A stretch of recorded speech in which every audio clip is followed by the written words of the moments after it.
Assalamualaikum warahmatullahi wabarakatuh. Alhamdulillahirabbil alamin. Segala puji bagi Allah Subhanahu wa taala yang telah memberikan kita nikmat iman, Islam dan kesehatan hingga saat ini. Salawat serta salam semoga selalu tercurah kepada baginda Nabi Muhammad SAW. Semoga kita semua mendapatkan syafaatnya di akhir kelak. Pada kesempatan ini, izinkan saya, Ropiani dari kelas D1 PJJ PAI Universitas Islam Negeri Siber Syekh Nurjati Cirebon, untuk memenuhi tugas mata kuliah studi Al-Quran dan Hadis, akan mempresentasikan materi tentang muhakam dan mutasyabih. Baik, yang pertama yaitu definisi muhkam dan mutasyabih. Definisi muhkam, kata muhkam secara etimologis berasal dari kata hakama dengan makna mana'a, yaitu melarang dengan tujuan kebaikan. Secara makna filosofis, berarti sesuatu yang kokoh, jelas, rapi, dan benar, membedakan antara hak dan yang batil. Contoh, Quran Surat Hud ayat 1 yang berbunyi Alif Lam Ra Kitabun uhkimat ayatuhu Thumma fussilat milladun hakimin khabir, yang artinya Alif Lam Ra, inilah suatu kitab yang ayat-ayatnya disusun dengan rapi serta dijelaskan secara terperinci, yang diturunkan dari sisi Allah yang maha bijaksana lagi maha tahu. Secara terminologi, ayat yang maknanya jelas dapat dipahami tanpa penjelasan tambahan, misal hukum halal dan haram.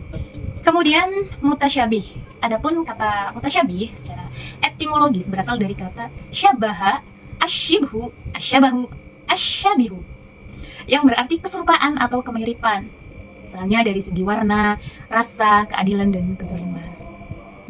Contoh, Quran Surat Al-Baqarah ayat 25.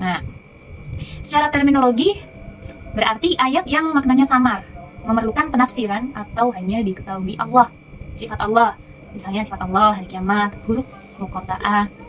Yang ketiga, kesimpulan etimologi dan terminologi berarti muhkam, ayat yang jelas, tegas, mudah dipahami.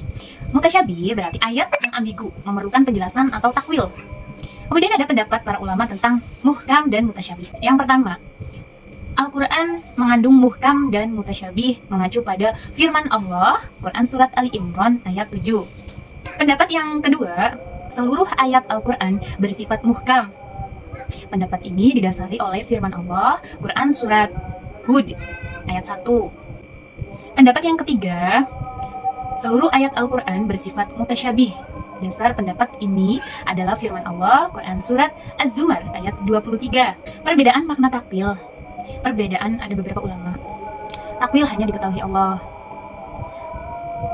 Beberapa ulama juga takwil dapat diketahui manusia melalui penafsiran. Kemudian ada aspek-aspek tasyabuh dalam Al-Quran. Yang pertama, tasyabuh pada lafal ayat. Ada kosakata asil, gharib, misal abban. Itu terdapat di Quran Surat Abasa ayat 31. Terus kata mustarak, misal kur, itu terdapat di Quran Surat Al-Baqarah ayat 228. Kemudian susunan kalimat ringkas, lugas, perlu penjelas tambahan atau ijaz, misalnya Quran Surat An-Nisa ayat 3. Yang kedua, tasyabuh yang terdapat pada makna ayat. Makna sifat-sifat Allah dari kiamat, dari hari kiamat, surga dan neraka, itu terdapat di Quran Surat Al-Fat ayat 10. Yang ketiga, tasyabuh pada lafal dan makna. Contohnya Quran Surat Al-Baqarah ayat 189, yaitu tentang adat dan budaya Arab sebelum Islam. Dan yang terakhir, ada hikmah ayat muhkam dan mutasyabih. Yang pertama, hikmah ayat muhkam, mudah dipahami dan diamalkan, memberikan motivasi tambahan, memberikan motivasi memahami Al-Quran, tidak memerlukan takwil, karena jelas makna dan lafaznya.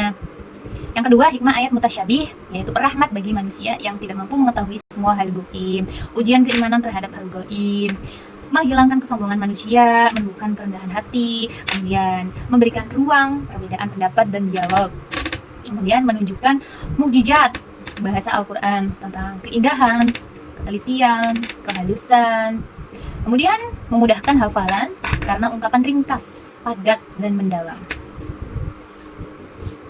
Demikian yang dapat saya sampaikan.